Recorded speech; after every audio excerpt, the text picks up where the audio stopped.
بسم اللہ الرحمن الرحیم۔ السلام علیکم۔ ایوری ڈے اسلام چینل میں آپ سب کو خوش آمدید۔ ہماری آج کی ویڈیو کا موضوع ہے بیت المقدس۔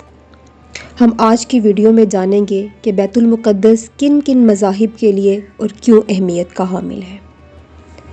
بیت المقدس پاک گھر، امت مسلمہ کا قبلہ اول، یروشلم اور اس کی عبادت گاہ، جس کی بنیاد حضرت داؤد علیہ السلام نے رکھی اور تکمیل حضرت سلیمان علیہ السلام نے کی۔ عام طور پر یروشلم کو بھی بیت المقدس ہی کہا جاتا ہے۔ یہ ان شہروں میں سے ایک ہے جنہیں نوع انسانی عزت و احترام کی نگاہ سے دیکھتی ہے، جس کا ذرہ ذرہ مقدس۔ اکثر انبیاء اسی شہر میں مبعوث ہوئے۔ یہ شہر مسلمانوں، عیسائیوں اور یہودیوں کے لیے یکساں متبرک ہے۔ حضور صلی اللہ علیہ وآلہ وسلم ہجرت کے بعد صحابہ کرام کو ساتھ لے کر 17 ماہ تک اسی طرف رخ کر کے نماز پڑھتے رہے۔ جب حضور صلی اللہ علیہ وآلہ وسلم معراج کے لیے گئے تو یہی مقام آپ صلی اللہ علیہ وآلہ وسلم کی پہلی منزل بنا۔ اسی مقام پر حضور صلی اللہ علیہ وآلہ وسلم نے سابق انبیاء کی امامت کروائی۔ یہاں حضرت داؤد علیہ السلام، حضرت سلیمان علیہ السلام اور کئی دیگر انبیاء کے مقابر ہیں۔ حضرت داؤد علیہ السلام نے شہر مقدس پر 33 سال حکومت کی۔ اس تمام عرصے میں اسرائیلی فوجوں کو سکون بہت کم ملا، البتہ ان جنگوں کا نتیجہ بنی اسرائیل کے حق میں اس لیے بہت زیادہ مفید رہا کہ بنی اسرائیل جو قبائلی عصبیت کا شکار تھے، مختلف قبیلوں میں بنے ہوئے تھے، ایک قوم بن گئے۔ حضرت داؤد علیہ السلام کی دلی خواہش تھی کہ وہ ایک معبد بنائیں، لیکن اسرائیلی روایات کے مطابق انہیں خواب میں بتایا گیا تھا کہ اللہ کا مستقل گھر ان کے بیٹے کے عہد میں ہی تعمیر ہوگا۔ چنانچہ حضرت سلیمان علیہ السلام نے تخت نشین ہونے کے بعد 1012 قاف میم میں اس معبد کی تعمیر شروع کروائی۔ یہ عمارت اسی جگہ تعمیر ہوئی جسے داؤد علیہ السلام نے منتخب کیا تھا۔ اس عمارت کی تعمیر 7 سال تک مسلسل جاری رہی اور 2 لاکھ افراد اس تعمیر میں مصروف رہے۔ بعد میں یہ عمارت ہیکل سلیمانی کے نام سے مشہور ہوئی۔ ہیکل سلیمانی فن تعمیر کا ایک شاہکار تھا جس کی لمبائی 90 فٹ، چوڑائی 30 فٹ اور اونچائی 45 فٹ تھی۔ اس کے اندر پاک ترین جگہ بنائی گئی جہاں تابوت سکینہ رکھا گیا۔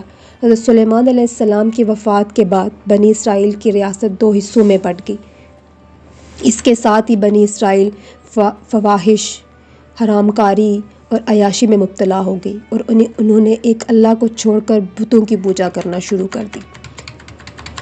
رجحان بن سلیمان کو تخت پر بیٹھے 5 سال ہوئے تھے کہ شاہ مصری شاک نے یروشلم کی طرف پیش قدمی کی اور بغیر مزاحمت کے شہر میں داخل ہو گیا۔ وہ ہیکل سلیمانی اور عبادت گاہ کی تمام قیمتی چیزیں شاہی خزانوں کے ساتھ لوٹ کے لے گیا۔ حزقیٰ نے اپنے دور میں ہیکل سلیمانی کی عظمت کو بحال کیا۔ یہود کی پہلی قوم تباہی اور بربادی بخت نصر کے ہاتھوں 598 قاف میم میں ہوئی۔ اس تباہی میں نہ صرف ہیکل سلیمانی کا نام و نشان مٹ گیا بلکہ دیگر صحائف کے ساتھ ساتھ تورات بھی غائب ہو گئی۔ بخت نصر کے اس حملے کے بعد تابوت سکینہ ایسا غائب ہوا کہ آج تک اس کا سراغ نہ لگایا جا سکا۔ 539 قاف میم میں ایران کے پہلے کسریٰ نے بابل کو فتح کیا تو انہوں نے یہودیوں کو اپنے وطن واپس جانے کی اجازت دے دی۔ چنانچہ جب یہودی یروشلم واپس آئے تو انہوں نے یشوع بن یصدیق اور زردالحابل بن صالتیئیل کی قیادت میں ہیکل سلیمانی کی تعمیر دوبارہ شروع کی۔ 1516 قاف میم میں یہ تعمیر مکمل ہوئی۔ 63 قاف میم میں رومی جنرل کا محاصرہ کر کے ہیکل کو دوبارہ تباہ کر دیا گیا، لیکن ہردل اعظم کے دور میں جو رومی شہنشاہ کے باعث گزار کی حیثیت سے یہاں کا بادشاہ بنا، بیت المقدس نے دوبارہ سلیمان کی عہد کی عظمت حاصل کر لی۔ اس بادشاہ نے ہیکل سلیمانی کو اثر نو عظمت بخشی۔ ہیکل کا رقبہ تقریباً 1000 فٹ تھا اور شان و شوکت میں سلیمان علیہ السلام کے تعمیر کردہ ہیکل سے کسی طرح ہیکل کم نہ تھا۔ 70 عیسوی میں جب رومی شہنشاہ تیتس شہر میں داخل ہوا اور رومی سپاہی یہودیوں کا تعاقب کرتے ہوئے ہیکل کے اندرونی صحن میں داخل ہوئے تو ایک یہودی نے جلتی ہوئی مشعل ہیکل کے اندر پھینک دی، جس سے ہیکل میں آگ بھڑک اٹھی اور یہ جل کر راکھ ہو گیا۔ اس مرتبہ ہیکل کی تباہی خود یہودیوں کے ہاتھوں ہوئی۔ 135 عیسوی میں جب دوبارہ ہیکل تعمیر ہوا تو رومیوں نے اسے گرا کر اس کی جگہ ہل چلا دیے۔ 136 عیسوی میں جب رومی شہنشاہ نے اسے دوبارہ آباد کیا اور اس شہر کا نام ایلیا اور پھر ٹوالنا قرار دیا۔ اس بات کو فرنگی مورخین اور ماہرین آثار قدیمہ تسلیم کرتے ہیں، اور ہیرود کا تعمیر کردہ ہیکل تباہ ہو جانے کے بعد صدیوں تک اس جگہ پر ملبے اور غلاظت کے ڈھیر پڑے رہے۔ یہودیوں سے نفرت کی بنا پر لوگ کوڑا کرکٹ اسی جگہ پھینکتے تھے۔ چنانچہ حضرت عمر کے زمانہ میں جب مسلمانوں نے بیت المقدس فتح کیا تو اس وقت یہاں یہودیوں کا کوئی معبد نہ تھا، بلکہ کھنڈرات پڑے ہوئے تھے۔ حضرت عمر کے حکم سے ان کھنڈرات پر ایک مسجد کی تعمیر ہوئی۔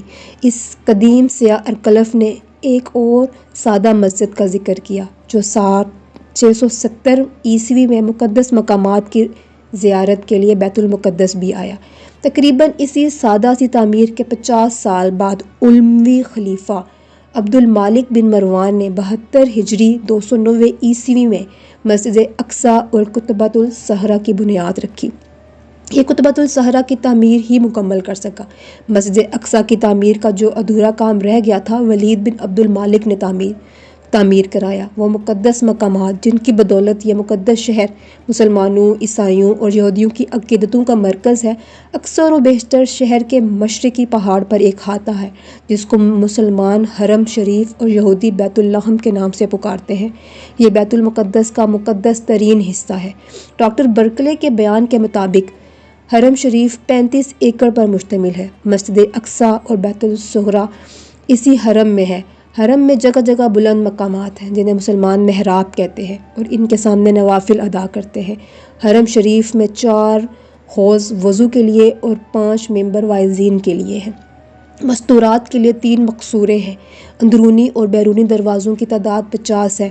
1967 میں مولانا شیر علی نے حرم شریف کا طول 1200 گز، 660 گز عرض اور دروازے 14 بتائے۔ احاطہ حرم کے اندر جو زیارتیں ہیں ان میں مسجد اقصیٰ اور قطبۃ الصخرہ کے علاوہ اور بھی عمارات ہیں۔ تو ناظرین، یہ تھی ہماری آج کی ویڈیو جس میں ہم نے آج آپ کو بیت المقدس کی تاریخ کے بارے میں بتایا۔